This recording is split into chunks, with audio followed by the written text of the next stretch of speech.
di antara sifat dasar orang-orang baik adalah di mana saja, kapan saja itu memberi manfaat. Termasuk tentu saat paling sulit.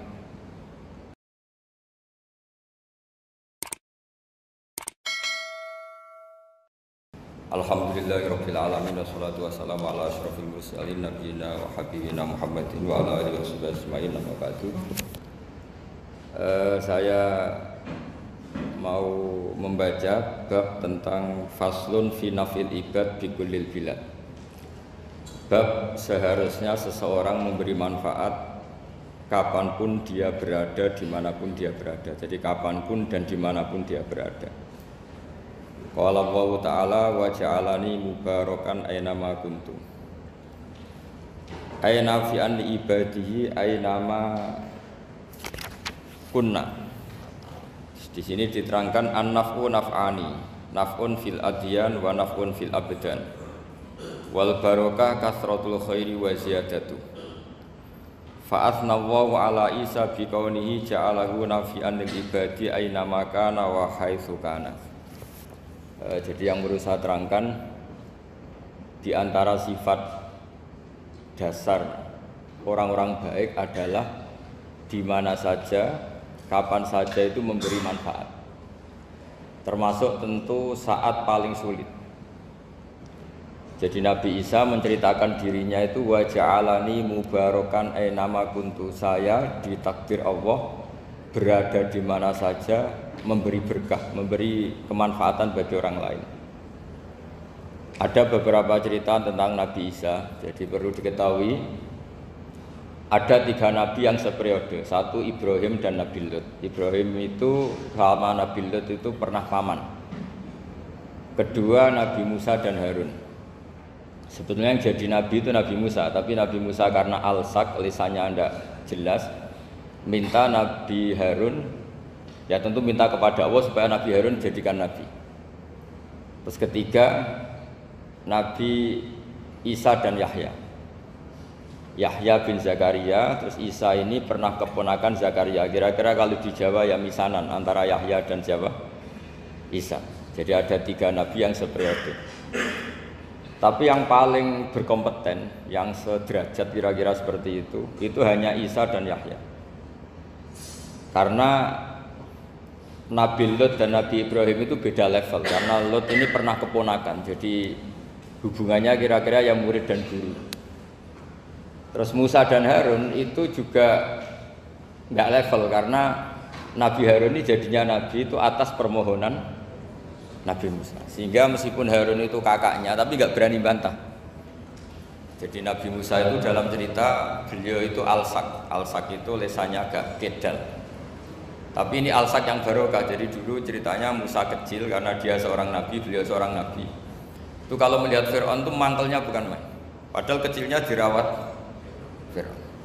Singkat cerita mulai kecil sudah usil. Kalau melihat Fir'aun itu ya jenggotnya dipakai mainan. Terus pokoknya nakal. Ya. Lama-lama Fir'aun curiga, dasar orang Israel. Nabi Musa ini turunan Israel. Lama-lama Fir'aun itu yakin kalau itu sengaja. Akhirnya Fir'aun mau membunuh Musa. Terus kata istrinya Fir'aun, Musa itu masih anak kecil. Jadi seperti itu ya bawaan anak kecil, bukan bawaan kebencian terhadap orang Kipti, orang Mesir. Kalau dalam bahasa kitab kuno Mesir itu Egypt al-Kipti, makanya disebut Maria al-Kiptiyah. Kalau orang sekarang bilang Egypt itu bahasa kunonya Mesir itu al-Kiptiyah. Nah, memang secara bahasa Arab Mesir itu nggak mungkin, bahasa Arabnya Mesir itu nggak mungkin karena Misro itu maknanya kota. Jadi kalau kamu bilang kamu kemana, ke Misro, ke kota, lah ya kota mana, ya kota Mesir, itu bisa debat kusir. Jadi ya kayak kita lah, kita sekolah di mana, di madrasah. Madrasah terjemahnya apa? Sekolah. Nah, kemudian oleh istrinya Fir'aun ya gini saja, buktikan kalau Musa itu masih anak kecil. Masyhur itu dalam cerita dikasih bara api sama apel. Sebenarnya Musa kecil ini sudah pinter mau milih apel. Sama malaikat Jibril diarahkan tangannya itu ngambil apa? Bara api terus dikunyah. Itu yang menyebabkan lisannya Musa itu alsak, agak pelak. Nah, ketika jadi rasul itu akan repot karena nanti harus pakai penerjemah. Jadi seorang rasul tapi lesannya tidak apa? Cakap. Akhirnya Nabi Musa realistis ngendikan ketika diutus wa akhi Harun wa afsahu minni lisanan fa arsilhu ma'yarid ayyusaddiquni inni akhafu ayyukadzibun. Ya Allah, saudara saya Harun itu lesannya lebih fasih. Tolong jadikan dia rasul sebagai penguat saya. Akhirnya Allah mengabulkan doanya Nabi Musa, kemudian Harun dijadikan sebagai apa? Rasul. Sehingga meskipun satu angkatan, Harun dan Musa ini enggak level. Artinya enggak level itu ya Harun yang takut Musa. Terus ketiga ini Nabi Yahya dan Nabi Isa. Ini umurnya ya seangkatan, kecerdasannya, jadi nabinya sama-sama mulai kecil. Kita tahu Nabi Yahya termasuk yang diberi khitab Allah, ya Yahya khudil kitaba biquwwah wa atainahul hukma sobiyya. Yahya berpeganglah kitab secara kuat dan dia saya kasih kenabian ketika kecil. Sama dengan Nabi Isa yang disebut wa yukallimun nasa fil mahdi wa kahla. Sehingga karena selevel dua nabi ini menjadi figur besar dalam manhaj, dalam metode dakwah. Dua karena masih misanan tadi, kalau Jawa kira-kira mirip misanan. Dua nabi ini kalau memilih satu kampung, itu kalau Nabi Yahya itu milih kalau singgah di satu kampung, Nabi Yahya mesti tanya, orang sini yang paling soleh siapa, yang paling baik siapa. Ya terus singgah atau nginap di rumahnya orang baik tadi. Tapi kalau Nabi Isa enggak, orang sini yang nakal siapa, yang paling beling siapa. Terus Nabi Isa singgah di situ. Akhirnya ada pertanyaan dari Nabi Yahya, lima tanzilu ala syirarin nas. Kenapa kamu selalu singgah di orang-orang nakal? Syiror itu orang-orang nakal. Masyhur itu Nabi Isa menjawab, ana tabibun udawil mardo. Di mana-mana Nabi itu ibarat seorang dokter, kerjaannya tentu menyembuhkan orang-orang yang apa? Sakit. Jadi dua nabi ini sering berdebat, tentu debat yang baik, dan itu menjadi cara Jawa itu punjeri ilmu. Jadi manhaj ilmu besar antara Yahya dan Isa. Begitu juga Nabi Yahya itu kelihatan agak rileks, panik, saking takutnya sama Allah. Kalau Nabi Isa itu rileks, pokoknya kumpul orang-orang nakal itu ya rileks. Akhirnya ada dua pertanyaan sekaligus nanti jadi dua manhaj. Kenapa kamu sering masam itu, sering kalau bahasa Arab itu abasa ya. Terus yang Nabi Yahya balik bertanya, kenapa kamu sering senyum, sering tertawa? Kenapa memangnya? Terus ka'annaka ta'manu min makrillah, kamu sering senyum kayak kami sudah terbebas dari azab Allah, dari ditegur Allah, seakan-akan kamu orang paling benar yang nggak akan salah. Nabi Isa balik tanya, sama kamu sering masam, sering meru, ka'annaka taqnatu min rahmatillah, seakan-akan kamu putus asa dari rahmatnya Allah. Sehingga kemudian itu jadi manhaj besar. Kalau terlalu senyum, ya dianggap orang yang kayak nggak punya perasaan dosa. Tapi kalau terlalu masam, terlalu merenggut, seakan-akan rahmat Allah itu terbatas. Sehingga seakan-akan Allah itu rahmatnya nggak cukup lah untuk mengelola manusia ini. Sehingga itu jadi metode besar yang masyhur itu dalam sebuah hadis Nabi ngendikan, ulama ummati ka anbiya Bani Israil. Ulama umatku itu kapasitasnya atau fungsinya atau manfaatnya setingkat nabi-nabi Bani Israil. Karena ketika umat ini nggak ditunggui para nabi setelah Rasulullah SAW, itu yang nunggui hanya ulama. Tapi ulama ini sudah cukup mewakili para nabi Bani Israil. Dan banyak syurahul hadis, para penyarah hadis mensarahkan, Nabi tidak ngendikan ulama ummati kamisli seperti saya, tapi ka'ambiyai Bani Israil, bagaimana nabi-nabi Bani Israil. Nabi Bani Israil itu macam-macam, termasuk ada yang tidak nikah, yaitu yang bernama Yahya dan Isa. Delala umatnya Nabi itu ada orang alim alamah yang ilmunya melegenda, yaitu namanya Imam Nawawi. Itu tidak nikah sampai kabudut. Meskipun dalam ajaran syariatnya Nabi an-nikah sunnati, tapi selalu ada orang yang ditakdir tidak nikah karena masyhul, karena sibuk ngurus ilmu. Bukan karena tidak laku, yang jelas itu bukan karena tidak laku. Imam Nawawi itu ganteng, orangnya ya normal, tapi karena sibuk nulis, beliau sampai kabudut itu tidak nikah. Imam Sibawayh itu suka sekali sama ilmu, menjadi istri utamanya ya ilmu itu. Dia ganteng, Sibawayh itu maknanya itu apel, dia ganteng sekali, sampai banyak cewek yang seneng. Akhirnya dia nikah, tapi nggak pernah dikumpulin. Dia belajar terus. Ketika beliau ke pasar, dulu nggak ada supermarket, beli kertas, kitabnya dibakar semua sama istrinya. Dikira istrinya terus mencintai dia, malah diceraikan. Itu siapa? Imam Sibawayh. Terus ada umatnya Nabi yang paling unik di dunia, mungkin Pak dosen, saya kiai pun nggak bisa niru. Ada orang tuh ganteng sekali, istrinya cantik sekali. Itu tahu-tahu sudah 10 tahun tidak pernah hubungan suami istri. Karena ketika si suami itu tahu istrinya cantik, itu langsung sholat sujud syukur, sholat terus, saking senengnya punya istri cantik. Yang istrinya cantik juga solihah, tahu suaminya ganteng ya terus sholat terus syukur. Itu sampai berhari sampai bertahun-tahun. Terus ketika ketemu cocokan, dek kita sudah nikah berapa? Terus dilihat kayaknya sudah 10 tahun, tapi tidak pernah hubungan. Oh itu nggak kebayang itu. Ganteng sama cantik, kalau jelek sama jelek itu mungkin. Yang satu bilang naudzubillah, satu itu kan nunggu rafa saja. Ini nggak ganteng sama cantik. Nah kenapa kualitas ulamanya Rasulullah itu bisa seperti Nabi Bani Israel? Karena agama ini, umat ini sudah ada ditunggui para nabi. Sehingga mau tidak mau kualitas ulama, alhamdulillah barokahnya Nabi itu berkualitas kayak nabinya Bani Israel. Nah ini penting sekali saya utarakan supaya dicek saja. Kalau kita nggak percaya, dicek saja dalam hadis-hadis sahih. Misalnya begini, ketika Nabi memenangkan perang Badar, itu ada Asra Badrin, tawanan-tawanan perang Badar. Nabi suka musyawarah, suka rembukan. Ya Abu Bakar, menurut kamu tawanan ini diapakan?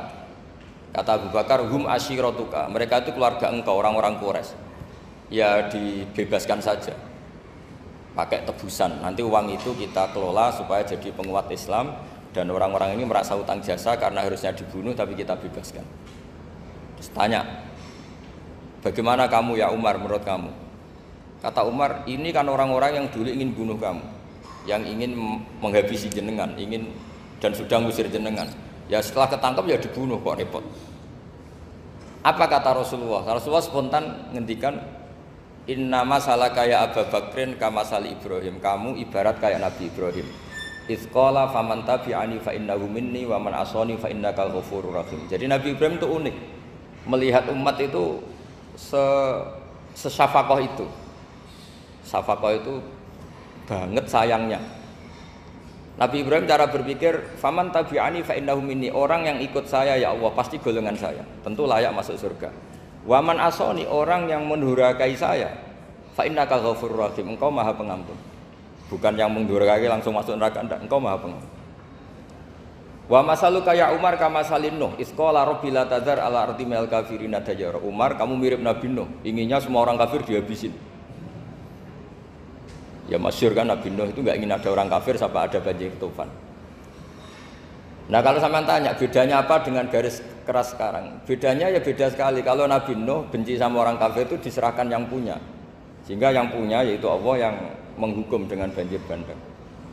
Tapi kalau kita kan kadang kita bertindak sendiri, jadi potensi disalahkan. Yang jelas dalam hadis-hadis sahih, Nabi Nuh itu tidak bisa mensyafaati karena itu. Ketika diminta ini hadis sahih, bukan ada di Bukhari, ada di Muslim. Karena biasanya kalau di kota itu ditanya ini sahih enggak. Untungnya yang tanya kadang enggak paham, ini alhamdulillahnya jadi wah repot. Nabi Nuh itu diantara sebabnya enggak bisa mensyafaati adalah pernah corong Jawa maksudno kaume. Kalau dalam bahasa Arab itu da'a li Zaidin berarti mendoakan positif, kalau da'a la Zaidin mendoakan negatif. Kalau orang Jawa itu ada doa, ada pasot. Nabi Nuh adalah orang yang pernah maksudkan kaumnya. Nah, saya cerita sedikit tentang Nabi Nuh dan Nabi Ibrahim. Nabi Ibrahim dianggap tadi cerminannya Abu Bakar, dianggap niru Ibrahim, cerminannya Umar dianggap niru Nabi siapa? Nabi Nuh.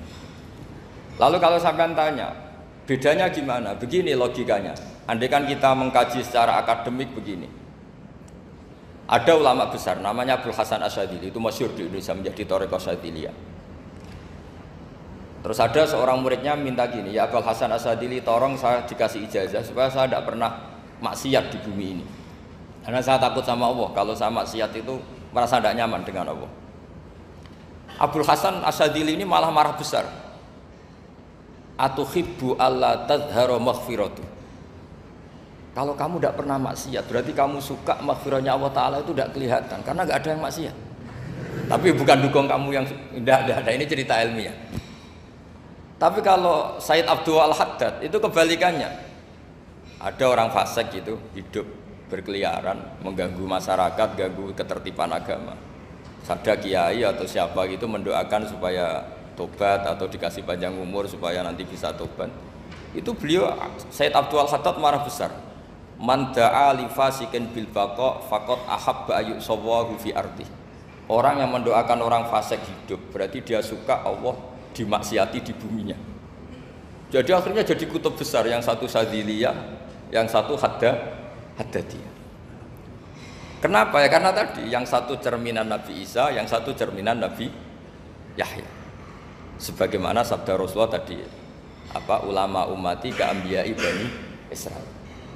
Juga masyhur dalam aplikasi pengajaran juga gitu.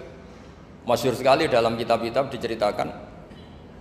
Kalau Said Abdul Haddad, kalau ada orang sowan itu, kamu ngaji sama siapa? Sama si A gitu. Pernah nangis gak pas ngajar? Gak pernah.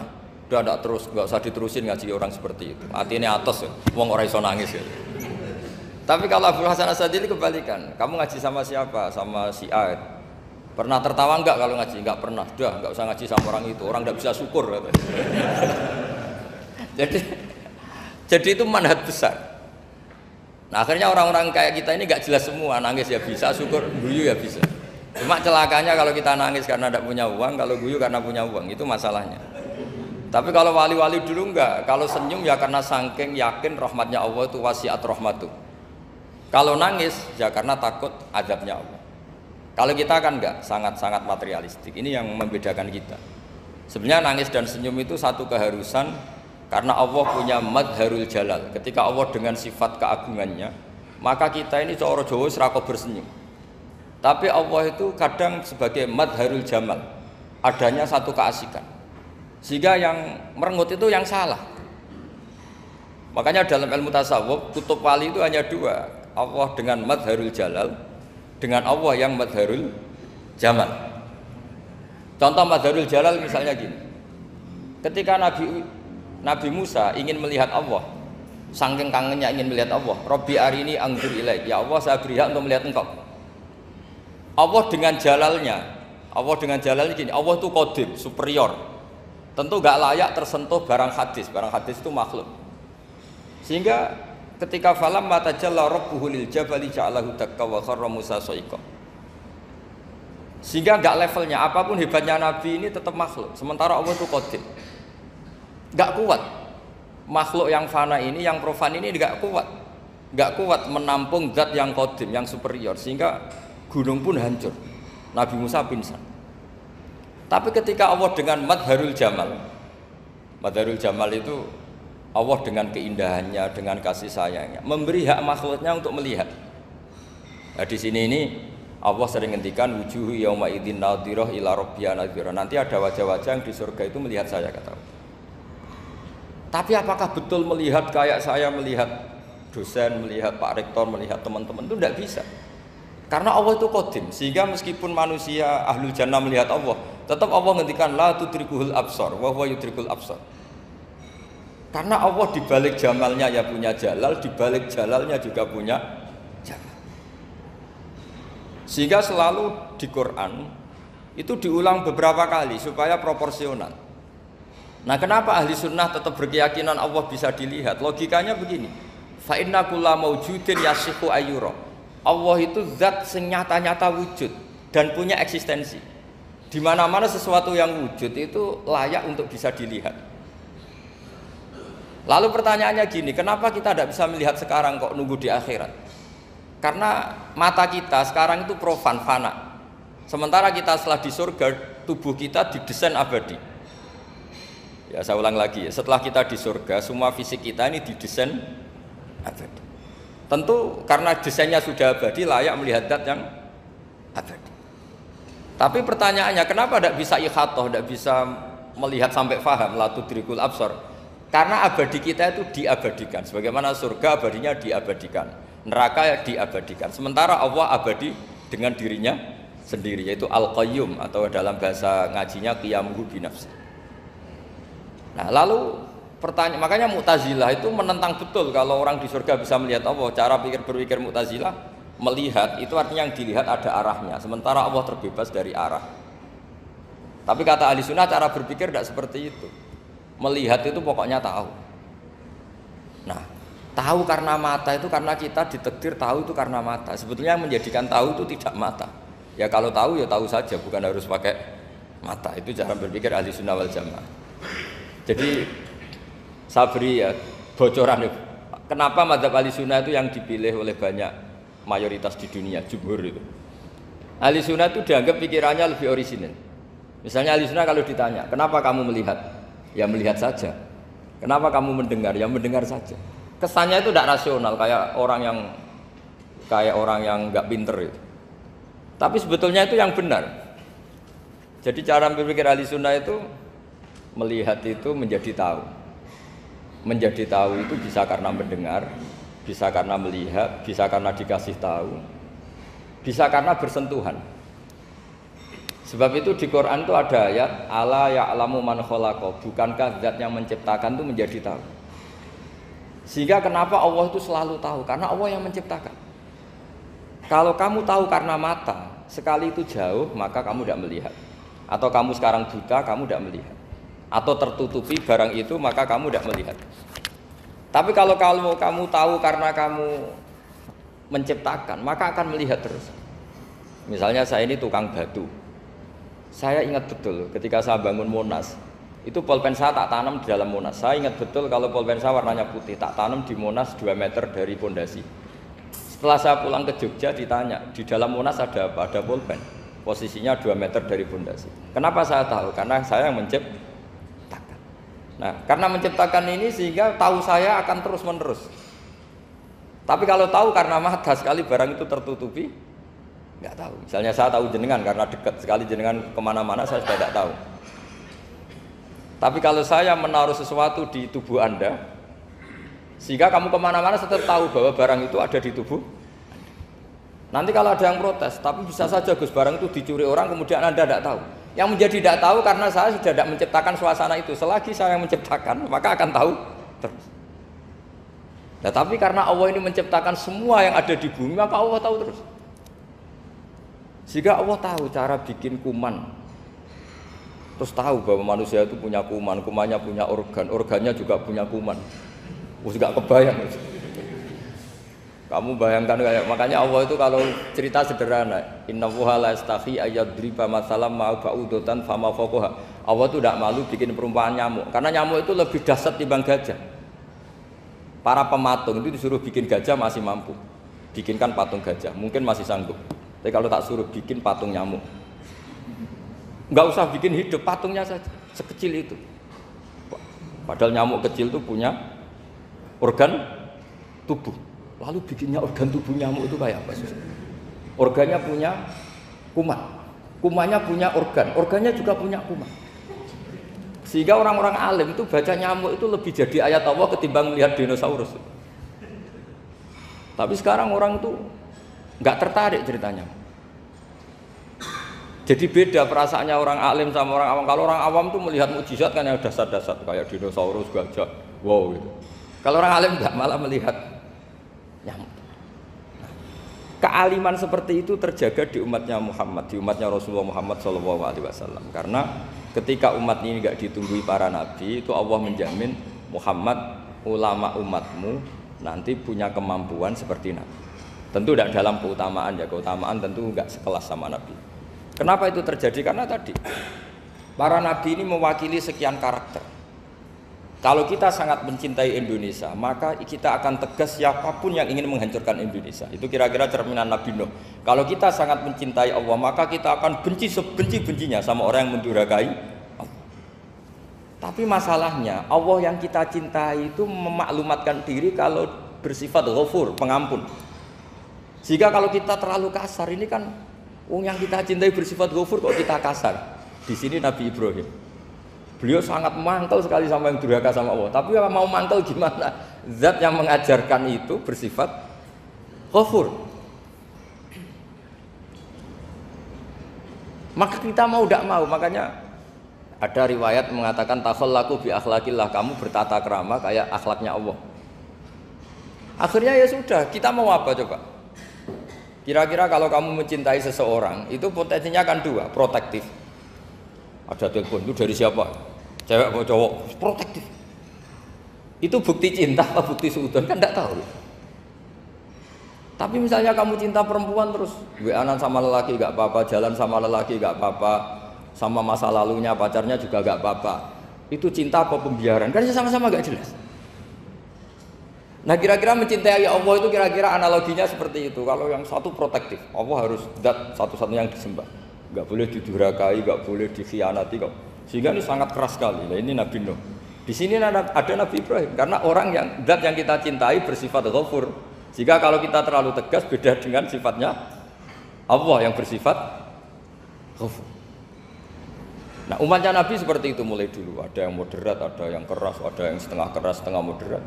Ada yang ngambil sikap bahwa udah mangan turu, ngenteni mati. Nah, itu lebih baik itu timbang punya istihad tapi gak jelas, mendingan. Itu ada riwayatnya. Suatu saat ibadah akhir umatku terbaik adalah tidur. Maksudnya tidur itu gak ngambil sikap, masyhur itu. Saya beri riwayat yang ada di Bukhari Muslim.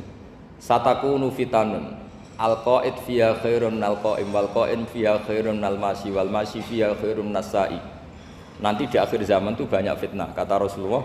Yang duduk lebih baik ketimbang yang berdiri, yang berdiri lebih baik ketimbang yang jalan biasa lebih baik ketimbang yang jalan bergegas.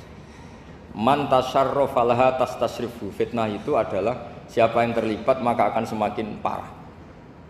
Sehingga semenjak itu ulama berpikir nanti di akhir zaman kalau ada fitnah itu sebaiknya orang ngambil sikap sepasif-pasifnya, secuek-cueknya.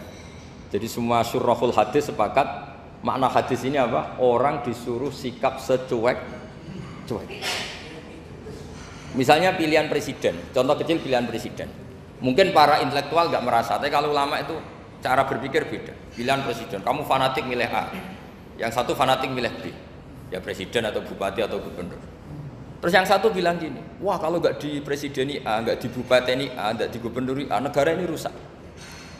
Mungkin betul dari segi jejak rekamnya A ini bagus. Tapi pertanyaannya secara tauhid, bagaimana Anda menggantungkan kesejahteraan sama makhluk? Kamu nggak pernah terusik begitu kan para intelektual? Itu kan melukai. Bagaimana mungkin Anda menggantungkan kesejahteraan dengan seorang makhluk? Wah kalau di presiden A pasti Indonesia makmur, kalau bupati A pasti Sleman makmur, pasti Bantul makmur. Nah, bagaimana mungkin makhluk yang sedang soleh kamu pastikan selalu soleh? Wong dia makhluk bisa berubah. Sementara yang B misalnya fasik, wah kalau dipimpin B pasti rusak negara. Bagaimana kamu pastikan B yang fasik selalu fasik? Dia saja dia husnul khotimah. Yang fasik pas mimpin jadi soleh, yang soleh pas mimpin jadi fasik. Akhirnya ulama karena tahu sifat manusia itu rubah-rubah dan kendali di tangan Allah, sikapnya nggak jelas. Saya ini termasuk orang yang terkenal nggak jelas. Karena kalau ditanya, Gus sampean pilih presiden mana, bakti mana? Sanut pangeran sing dadi aku loyal. Wah, anut pangeran yo kacau. Wah, luwe kacau menan anut pangeran kata saya. Ini kan sudah tidak sambung karena pikirannya ulama. Memang nggak beda, cara berpikir ulama itu beda. Bahkan bapak saya itu kalau didik saya itu begini. Kalau meseli saya atau ngirim saya dulu itu kan pakai mesel. Ini uang kamu 500.000 untuk kamu. Mesti ditambahi 100.000 ini tuh buat jajan sama teman-teman. Mesti ada uang pokok, ada uang sodako.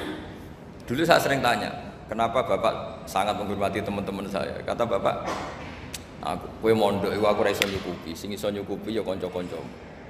Ternyata betul, rata-rata anak kuliah atau anak mondok, uang pribadinya kan 8 hari dari dikirim sudah habis. Berarti kan masih 22 hari, kok bisa hidup itu kan barokahnya teman-teman itu. Malah yang agak beling itu 1 hari sudah habis, berarti ada 29 yang bergantung sana sini. Sehingga Nabi dulu cara ngedikan tuh unik. Kata Nabi, da'unna sayarzuqu wahu ba'duhum ba'du. Manusa barno wae, engko saling memberi rezeki. Ketika ada collab, Medina itu pernah collab, terus sekarang pernah defisit. Beberapa pakar ekonomi datang ke Rasulullah, ya Rasulullah, sa'ir, tolong dikasih harga standar. Tapi apa jawabannya Nabi? La tusairu fa inna Allaha huwal musair. Kamu jangan kasih harga, Allah sendiri yang menentukan harga itu. Terus kata Nabi, kenapa engkau begitu ya Rasulullah? Ini negara harus ditentukan harga karena gini-gini. Kata Nabi, saya tidak ingin ketemu Allah dalam keadaan dolim. Tapi ini tentu di teori ilmu modern ini masalah. Tapi menurut orang modern. Tapi kalau menurut ilmu hakikat itu nggak akan masalah. Misalnya, kenapa Nabi tidak menentukan harga dalam keadaan negara seperti itu? Jawabannya pakar-pakar hakikat, ya saya ulang lagi pakar-pakar hakikat begini. Misalnya ada orang menimbun supaya nanti harganya mahal, terus ditimbun terus sampai nunggu harganya mahal. Lama-lama dia sadar kalau timbunannya nggak ada gunanya karena ternyata orang nggak beli. Nah, ketika orang tidak punya kemampuan beli, yang menimbun juga tidak punya uang. Nah, tapi kalau sampean tanya, tapi Gus nak tuku barang pokok kan kita mati karena kehabisan stok. Itu masalah tauhid Anda. Bagaimana mungkin kamu membayangkan seorang makhluk tidak bisa hidup atau nggak dapat rezeki? Nabi itu orang yang sampai ke derajat hakikat, dari tidak pernah bayangkan gitu. Saleh sampean jadi orang yang tauhidnya masalah. Sehingga terus bayangkan, wah kalau negara ini chaos, wah kita makan apa? Kalau negara nggak stabil, wah kita gimana? Itu tidak bisa seperti itu. Dulu ketika kita dijajah Belanda, itu kiai-kiai kita, Mbah Hasyim Asy'ari, Mbah Ahmad Dahlan, mondoknya di Mekah. Sampai alim alama, 2 beliau, Mbah Hasyim sama Mbah Ahmad Dahlan itu ngajinya sama-sama Syekh Khotib Minangkabau. Cuma Mbah Hasyim lebih menekuni ke Syekh Mahfud Termas, yang satu menekuni Syekh Khotib Minangkabau. Jadi 2 beliau itu ngaji di guru yang sama. Mbah saya, buyut saya itu ya sudah mondok Mekah. Itu zaman dijajah Belanda. Sekarang kita agak dijajah, nggak mondok di sana. Buyut saya itu zaman itu sudah haji. Buyut kelima saya itu dulu kalau ingin cari tempat yang teduh itu masuk ke gua. Itu masuk gua itu hanya kepalanya saja, kakinya masih di luar. Karena gua di Arab tidak seperti gua di sini. Kalau gua di sini kan orang bisa masuk semua. Kalau gua Arab kan hanya celah-celah batu-batu besar. Sehingga ketika Rasulullah hijrah ke Madinah, singgah di Gua Sur, kata Abu Bakar gimana? Andai kan yang ada orang kafir di depan gua, kata Abu Bakar gimana? Andai kan mereka melihat kakinya pasti melihat kita. Karena gua di sana itu satu tubuh tidak bisa masuk penuh. Kalau gua di sini kan ada yang mobil saja bisa masuk. Nah itu bahasa ya kalau mau istirahat itu masuk gua, separuh badan di dalam gua, separuhnya masih di luar. Nah sekarang terus kita bilang, wah kalau kita negara tidak stabil kita haji kemana? Dulu zaman dijajah Belanda ya kita bisa haji. Soal kebahagiaan, nenek moyang pulau jenengan tuh anaknya banyak. Dijajah Belanda, jajah Jepang ya nyatanya anaknya banyak-banyak. Itu kira-kira bahagia apa enggak? Nah artinya gini, ya tentu kita tidak ingin dijajah itu tentu ya. Tapi kita ini selalu latah. Wah kalau ekonomi jatuh kita makan apa? Kalau kita dijajah kita tidak perlu seperti itu. Rahmatnya Allah Ta'ala itu akan adrokatna. Rahmatnya Allah Ta'ala akan menemukan kita. Apapun kondisi kita, apapun keadaan kita. Ini cara berpikir tauhid. Sehingga Nabi itu tidak pernah bayangkan umatku narata tunggoni piye, ditunggoni Allah. Sehingga masyhur dalam hadis-hadis sahih, la tazalu ta'ifatun min ummati dzahirina 'alal haq la yadurruhum man khadalahum wala man khalafahum wala man nawa'ahum. Selalu di umatku ada kelompok-kelompok yang selalu membela kebenaran dan tidak akan terkalahkan oleh kesesatan di akhir zaman. Kenapa? Cara berpikir orang tauhid itu sederhana begini. Allah menamakan dirinya Al-Hadi, penunjuk jalan. Dan sifat Allah pasti nafidah karena Allah tidak terkalahkan. Sama seperti Allah menyifati dirinya Ar-Razzaq, Ar-Razik yang memberi rizki. Maka orang segoblok apapun, selumpuh apapun, selemah apapun tetap dapat rizki. Sama, Allah mensifati dirinya Al-Hadi, memberi petunjuk. Maka zaman serusak apapun orang tetap dapat petunjuk. Sehingga kita tidak perlu khawatir, wah nanti zaman kalau sudah rusak nasib Islam gimana? Ya coba sekarang nasib Islam gimana? Ya baik-baik saja. Dulu ditunggoni wali songo ya banyak orang Islam, sekarang nggak usah wali songo. Ditunggui dosen-dosen yang ngajar aja nunggu digaji. Kiai pidato ya ada yang beri salam tempel. Itu kalau nuruti definisi ikhlas itu tidak ada masuk. Tapi meskipun demikian agama juga jalan. Kenapa agama ini jalan? Karena Allah Al-Hadi, penunjuk jalan. Ketika Allah mensifati dirinya penunjuk jalan dan sifatnya Allah pasti nafidah, pasti terjadi.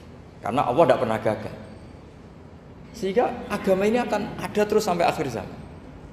Coba Amerika kayak apa, Islamfobia. Di Amerika tambah lama tambah banyak Islam, Eropa juga gitu, Australia juga gitu. Andai kan nuruti teori sosial, sudah dunia sudah materialistik kayak gini, orang dohirnya itu akan meninggalkan agama. Nyatanya enggak juga. Saya pernah di Korea seminggu, itu di negara ateis. Itu TKI ke sana tuh nyari uang. Ternyata ya kepikiran bikin masjid, bikin komunitas Islam. Coba siapa yang menggerakkan hati itu? Hanya Allah Subhanahu wa Ta'ala. Ya, jadi cara berpikir tauhid saya ulang lagi, saya mohon sekali di pengajian ini saya cerita wajah alani mubarakan aina ma kuntu. Jadi cara berpikir sekian nabi, terus kita punya karakter tertentu, kita milih nabi ini itu sah. Karena ulama ummati ka ambiyai bani Israel. Ulama umatku itu ibarat kayak nabi bani Israel. Jadi ada yang milih tadi seperti Nabi Isa fokusnya ngurusi orang-orang nakal. Itu juga bagus karena di mana-mana nabi itu seperti dokter. Tapi Nabi Yahya hanya berkawan sama orang-orang soleh. Kita tahu berkawan orang fasik itu resiko ketularan. Iman pas-pasan wae kancane nang fasik kan taqabbalallahu minna minkum gitu. Wong kamu sendiri tidak sehat-sehat amat berteman orang penyakitan kan bahaya. Tapi kalau kamu sebagai dokter kok hanya berteman orang sehat, lalu kamu apa? Penelitiannya gimana? Masa saya dokter spesialis, pernah penelitian, semua orang sehat saya pernah saya teliti. Itu dokter aneh apa enggak? Saya dokter spesialis TBC, spesialis paru-paru. Yang kamu teliti siapa? Semua orang sehat. Pernah meneliti yang sakit? Tidak pernah. Kan ya jadi dokter aneh. Tapi misalnya terus kamu sendiri terus berteman orang penyakitan terus, kan ya rawan tertular. Nah, ini ada dua figur yaitu Nabi Yahya dan Nabi siapa? Ya saya kira demikian. Tapi menyangkut pendidikan itu begini ya, menyangkut hasil dari pendidikan itu. Andai kan kita bicara ilmu hakikat, misalnya kita mondok gitu, mondok kemudian jadi orang miskin, jadi orang yang menurut orang banyak tidak berguna di masyarakat. Ternyata kita ini orang yang kelihatan tidak punya karir, tapi kalau malam sujud sama Allah. Punya anak niat memperbanyak orang sujud, terus punya ibu yang sakit-sakitan kita rawat. Meskipun kita tidak jadi dosen, tidak jadi menteri, tapi indah Allah itu luar biasa karena berstatus ngerawat ibu, ngerawat anak, ngerawat istri. Nah Islam itu datang dengan jargon-jargon seperti itu. Sehingga Nabi kalau muji itu ada Uwais Al-Qarni, ini orang yang luar biasa.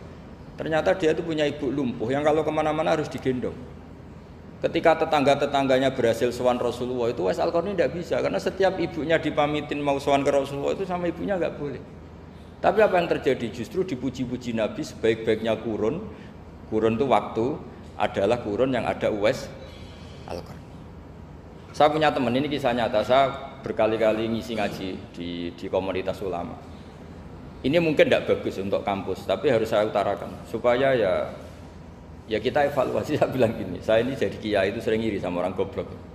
Orang goblok itu barokah kata saya gitu. Itu kiai kaget semua karena saya bilang orang goblok itu barokah. Saya beri contoh gini, misalnya saya pinter, terus juara MTQ, juara hafal Quran atau juara baca Quran syarat tartil. Ujung-ujungnya saya dapat hadiah umroh atau apalah, atau hadiah rumah atau apa. Pertanyaannya adalah mendapat. Saya ulang lagi, mendapat. Sementara ada santri yang bodoh, gara-gara bodoh itu dosen UI yang enggak, jadi kiai yang enggak, akhirnya dia jadi bekerja di Korea. Barokahnya bodoh tadi. Karena di Korea melihat orang ateis, akhirnya dia kepikiran bikin masjid. Sebagian gajinya disumbangkan untuk masjid. Ini bodoh pendiri masjid. Tapi kita gara-gara dosen dakwah di masjid, ini pinter dapat uang dari masjid. Nah ini bukan nyindir, ini biasa saja, ini maksud saya. Maksud saya, kamu jangan ngabaikan hidup. Akhirnya apa yang terjadi? Saya ini punya teman ini betul. Saya ini kan kecelok dulu tuh Gus Alim. Nasib saya di mana-mana dihormati. Kadang saya merasa dosa. Kok dihormati? Saya punya teman, dulu gobloknya minta ampun, sekolah, sekelas sama saya. Gobloknya, soalnya gobloknya disepakati, sudah. Ya, goblok mujma'al ya kira-kira. Singkat cerita dia itu hidup di pedalaman Kalimantan sekitar tahun 92. Dulu kan biasalah di dalam hutan itu pasti ada penebangan hutan macam. Dia ada bosnya, yang jelas dia ada bosnya. Saya yakin juga agak kriminal. Karena dia tidak yang illegal logging. Pokoknya ditakdir dia hidup di tengah hutan. Ikut orang. Setelah itu dulu nggak ada HP, sering kirim surat ke saya, Gus, saya ini hidup di tengah hutan, tapi saya ini Muslim pernah mondok, kalau nggak bikin Jumat itu nggak enak, bikinlah dia Jumatan. Nah karena dia pernah ngaji fikih Syafi'i, kalau Jumatan nggak ada orang 40 itu harusnya zuhur tidak Jumatan. Tapi orang yang kerja di situ tidak mau. Wong dino Jumat kok zuhuran loh Pak, kalau dino Jumat ya Jumatan ya. Tanya saya, Gus itu kalau ada kaulnya enggak supaya Jumatan ndak orang 40 sah. Singkat cerita dia lama-lama jadi pendiri masjid di situ. Dia punya sedikit gaji ya dipakai masjid, punya sedikit tanah diwakafkan untuk masjid. Artinya apa? Indawa ini banyak orang bodoh, ternyata di komunitasnya dia muassis, pendiri, pemberi. Sementara kita yang keceluk pinter, dapat umroh, dapat bonus. Kira-kira nanti kita ketemu Allah. Kamu pernah nyumbang Islam apa? Yang bodoh jawab, oh nate Gusti bikin masjid di pedalaman. Kita yang pinter. Kayaknya kalau memberi enggak lah Gusti. Reputasinya mendapat. Nah artinya gini, kita jangan mengukur, makanya Rasulullah itu punya sisi unik. Ini mungkin pelajaran bagi kita semua. Orang-orang Ansor kita tahu semua berposisi memberi Rasulullah. Semuanya orang Ansor. Ngasih rumah, ngasih tanah, bahkan bukan sekedar ngasih Rasulullah, ngasih sahabat-sahabat yang dibawa Rasulullah, yaitu orang Muhajirin. Ketika Nabi mengalami sekian kemenangan, futuhat, Nabi bagi-bagi harta itu orang Ansor gak dikasih, sama sekali gak dikasih. Sehingga terprovokasi sebagian, ya tentu sebagian yang muda-muda, masyhur itu, yang terprovokasi yang muda-muda. Ini pelajaran bagi kita. Wah, ini Rasulullah Muhammad mulai tidak fair, yang dikasih orang-orang kafir Quraisy yang barusan masuk Islam. Paling Nabi karena jenenge tonggo, sawak dhewe kan kenalan anyar gitu. Jadi dimenangkan sing tonggo, yaitu orang-orang kafir Quraisy yang sekarang baru masuk Islam. Singkat cerita akhirnya Nabi dengar gosip itu, dengar bahwa Nabi dikomentari mulai tidak adil karena memprioritaskan orang-orang Quraisy yang notabene adalah keluarga Nabi, tetangga Nabi, kampung halaman Nabi. Akhirnya Nabi bilang, coba semua orang Ansar kumpulkan di satu kubah, satu khimah besar di Jirona pas itu. Dikumpulkan, terus orang Ansar ditanya, dengar-dengar makolatun balagona angkum, ada satu makalah dari kamu, apa betul itu kamu yang mengatakan? Terus ketua orang Ansar ada yang namanya Sa'd bin Ubadah berdiri, ya Rasulullah amazu ahlamina fala yaquluna syai'an. Orang-orang terpelajar kita ada yang komentar, tapi yang muda-muda ini memang ngomong seperti itu, bahwa jenengan sekarang mulai lebih tertarik ngurusi orang-orang Quraisy daripada kita. Terus itu di Jirona itu ya kira-kira berapa kilo ya, 40 kilo atau 30 kilo dari Mekah. Zaman itu Nabi posisi di Jirona. Jawabannya Nabi itu unik. Oh iya, kata Nabi. Apa yang dikatakan Nabi? Saya ini Rasulullah, nanti kamu pulang bersama saya. Tapi orang-orang ini, orang-orang Bedui ini, setelah saya kasih kambing, saya kasih unta, mereka pulang. Ama tardona ayarji annasu bisyati wal ba'ir wa tarjiuna antum bi Rasulillah. Kamu ini nanti mendapat saya ini nanti ikut pulang kamu ke Madinah. Berarti kamu mendapat saya, afdalul khalqi, orang terbaik di dunia. Mendapat sayyidun nabiyyin. Tapi orang-orang yang setelah saya kasih uang itu pulang. Artinya gini, kamu berorientasi mendapat saya apa mendapat uang? Nangis semua orang Ansor, enggak Gusti ya sudah mendapat jenengan saja duit gak nolak. Ternyata Nabi itu mentertawakan sama nyuwun sewu A'rabul A'rab, orang-orang Bedui Arab.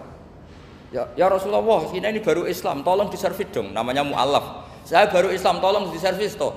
Ya Rasulullah, ya sudah kamu ngambil unta ini diambil pulang. Yang satu minta kambing diambil pulang. Terus kata Nabi, kowe seneng duwe kelakuan ngono, ketemu Nabi ra tertarik ngaji.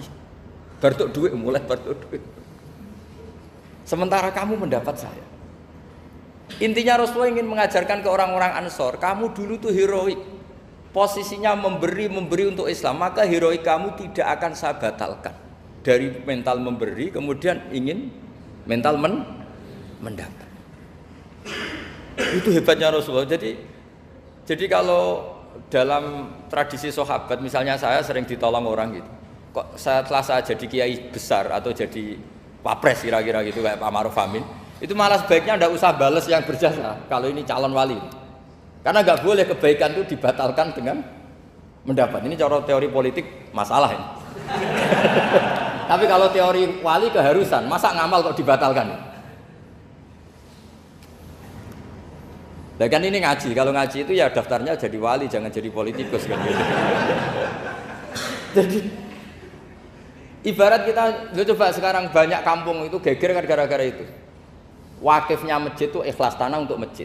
Lu anak cucunya kok terus ambisi jadi imam, jadi pengurus takmir, padahal tidak layak. Mereka mungkin tidak alim, tidak soleh. Ini kan terus gak fair. Wakifnya ikhlas, siapa aja ngelola boleh asal kompeten. Anak cucunya tidak.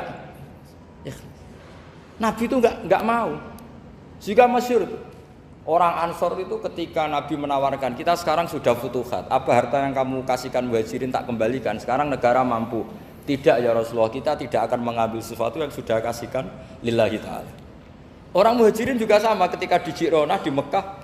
Ini Mekah sudah kita taklukkan. Tanah-tanah yang sekarang dikuasai orang kafir, yang dulu kamu tinggalkan lillah, sekarang bisa kamu ambil lagi karena sekarang Mekah sudah dikuasai Islam. Kata orang muhajirin apa? Kita tidak akan mengambil sesuatu yang sudah kita kasihkan lillah. Jadi kamarnya malu. Yang kita lama sekali bermental memberi, kemudian kita sekarang ingin bermental mendapat. Artinya gini, kalau jenengan ngukur kegagalan itu orang-orang bodoh itu barokahnya luar biasa. Coba kalau semua orang pinter misalnya, kayak saya, kayak Pak Rektor misalnya, itu bingung masyarakat. Barokahnya orang bodoh di tengah-tengah pasar ada konsultan, barokahnya dokter-dokter yang bijinya tidak pati bagus, akhirnya di pedalaman ada dokter. Gara-gara prestasi pas-pasan di pedalaman. Coba kalau prestasinya kelas A semua, mungkin sudah hidup di Jerman semua. Indonesia bisa kurang stok penyuluh. Jadi pertanyaan jenengan tadi, ya tadi kalau saya disuruh jawab dengan ilmu hakikat, Allah merencanakan ini sudah luar biasa. Harus digawe pinter, setengah goblok. Ini semuanya kalau ilallah wa fillah itu semuanya barokah. Karena tadi nggak bisa bayangkan. Andai kan tidak ada santri sing rapati pinter, itu di pedalaman Kalimantan itu tidak ada yang jadi dai. Oh kalau pinter nggak mau, pasti nggak mau. Barokahnya goblok tadi. Sampai saya ini tahadus bin nikmat. Sampai mereka bilang gini, sekarang kan ada telepon, sering telepon saya, Gus, jenengan jangan mati dulu. Karena kalau jenengan mati kita jadi kiai juga selesai. Karena mereka tuh nggak pinter tapi jadi kiai di Papua, di pedalaman mana-mana. Itu kalau ditanya halal haram sudah tidak bisa. Mau ngerti nak sholat madem mulon itu aja. Jadi setiap ada pertanyaan hukum mesti telepon saya. Kadang tamunya nunggu, Gus jawab saiki mati nak rabu jawab. Karena tamunya nunggu. Ya karena tadi dulu di pondok gak pinter, misalnya tahu hanya gini dok, perempuan kalau datang bulan gak boleh sholat. Dia gak tahu detail-detailnya, misalnya ada perempuan yang mustahadah, berhari-hari selalu keluar darah berbulan-bulan. Nah ngajinya belum sampai sana, kalau kita kan sampai sana. Oh gini, kalau adatnya perempuan tadi hanya 6 hari haid, maka yang 7 berikutnya namanya mustahadah, sudah mulai sholat, mulai puasa normal, karena ini penyakit, bukan kategori haid. Nah dulu ngajinya tidak sampai situ. Jika kalau ada yang tanya ditunggu, Gus ini ada perempuan keluar darah terus kita harus gimana ini? Sholat enggak? Oh, ilmunya enggak cukup dia untuk jawab. Untuk jawab seperti itu karena tapi tadi ya saya ulang lagi ya, jadi jangan pernah mengabaikan orang-orang bodoh. Orang bodoh itu ya barokah, tapi enggak perlu ada gerakan jadi bodoh ya enggak perlu. Digerakkan bodoh itu pasti mayoritasnya alhamdulillah sekali. Akhirnya berkah itu ada di mana-mana. Loh ini betul. Pokoknya kita ngaji itu apa yang masyhur itu Rabbana ma khalaqta hadza batila. Semua yang diciptakan Allah pasti ada. Ya ini memang ilmu agak aneh bagi kalangan akademisi, tapi kan sampean mengundang saya untuk ngomong ilmunya kiai. Kalau saya jawab pakai standar intelektual kan saya namanya basa-basi. Itu tidak bagus dalam ilmu Islam. Mudahana itu tidak bagus. Karena ini keahlian saya di ilmu hakikat ya saya jawab secara ilmu hakikat. Terus itu pernah saya diceritani Pak Bintang Pamungkas itu cerita Gus Dur juga pernah cerita, banyak yang sejenis itu cerita. Gus Dur kan orang sukses di Jakarta, itu matur nuwun sama keluarganya yang adiknya yang jadi biasa-biasa saja. Karena akhirnya ada yang ngrumat ibunya. Keluarga Pak Bintang itu banyak yang doktor, profesor, tapi terima kasih sama adiknya enggak siapa-siapa. Karena barokahnya itu ibunya kerumat. Coba kalau semuanya dokter, mungkin ingin hidup di kampusmu. Kiai juga gitu, kalau ada kiai top, biasanya punya adik yang enggak pati top. Dan kiainya top bisa kemana-mana, karena ada adiknya yang enggak top, yang ngurmat ibunya, ngurmat anaknya. Jadi sebetulnya Allah sudah mempersiapkan sedemikian rupa. Tapi kalau kita tidak syukur ya jadi repot. Itu udah hanya cerita tentang Gus Dur, Bintang Pamungkas, mungkin Pak Jokowi, Pak Soekarno, semuanya sama lah. Pasti di balik orang top-top ini ada orang-orang yang berkorban untuk kebaikan keluarga di internal. Dulu ada sahabat namanya Abdul bin Umi Maktum itu buta. Itu tidak pernah ikut perang karena buta. Tapi setiap Nabi perang itu yang jaga Madinah itu Abdul bin Umi Maktum. Tapi terus jangan bilang orang barokah buta ya tidak usah gitu. Pokoknya saya ceritain Rabbana ma khalaqta hadza batila, bahwa engkau ya Allah yang kau ciptakan ini tidak ada yang enggak ada gunanya. Ya, kira demikian. Assalamualaikum warahmatullahi wabarakatuh.